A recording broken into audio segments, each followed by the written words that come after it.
Hi, my name is Crystal Morris, and I'm going to be doing my speech on Puerto Rico. Puerto Rico has always been a country that I have wanted to see as well as visit ever since I was a young child. Even though Puerto Rico is part of the United States, they are still considered second-class citizens, and I will definitely go more into that into my speech. Firstly, I will talk about the political structure as well as the country itself. And secondly, I will go into the cultural aspect. This will be more about the food and places that you can go visit if you do decide that you want to go to Puerto Rico.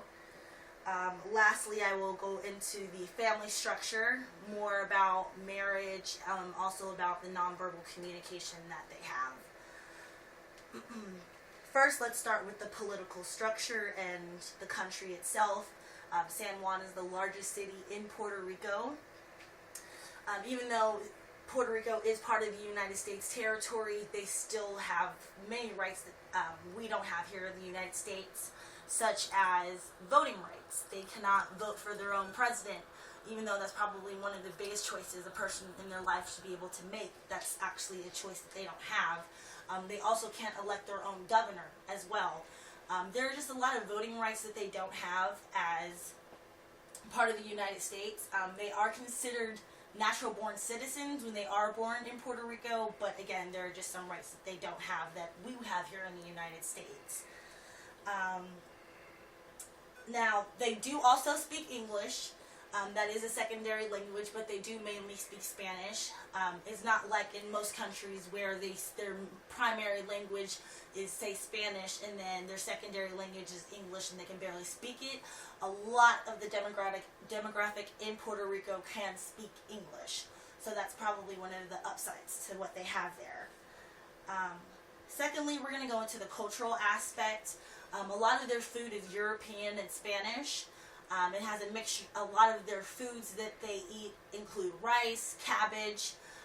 They do eat a lot of wheat, which I was very surprised to learn about that. A lot of their meals, they have a lot of seasonings. That's probably another thing that they're known for, probably because of their foreign trade. They probably have more seasonings than we do here in the United States.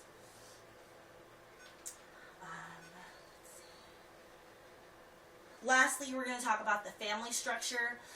Their family structure is very different. The women in their family normally marry young and have children young.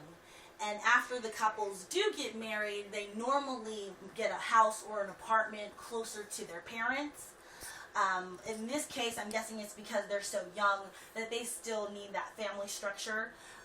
Families are really huge in Puerto Rico. A lot of times you'll have 6, maybe 7 members living in one household.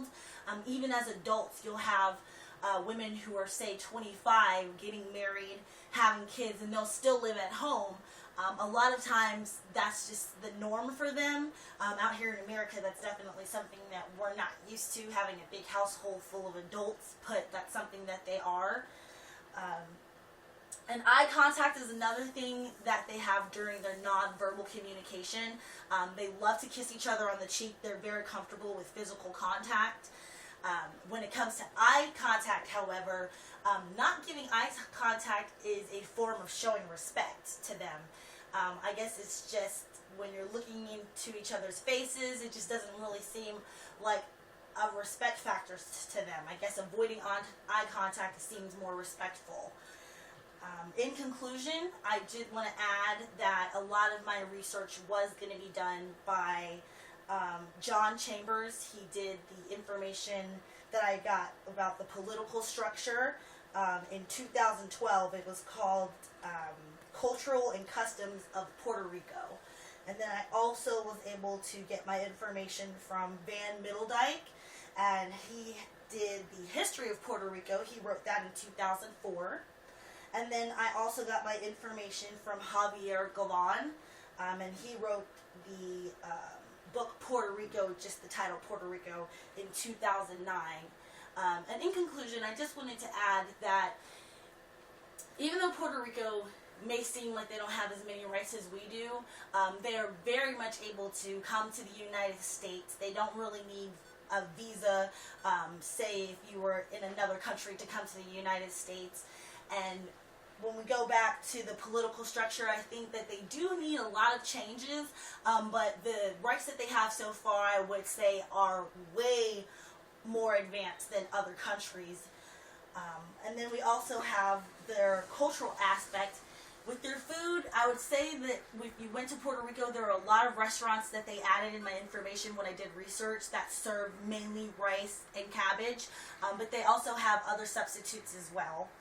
And then with the family structure, I want to say that even though they stated that a lot of people marry young, that information was definitely based off of research done in the early 90s.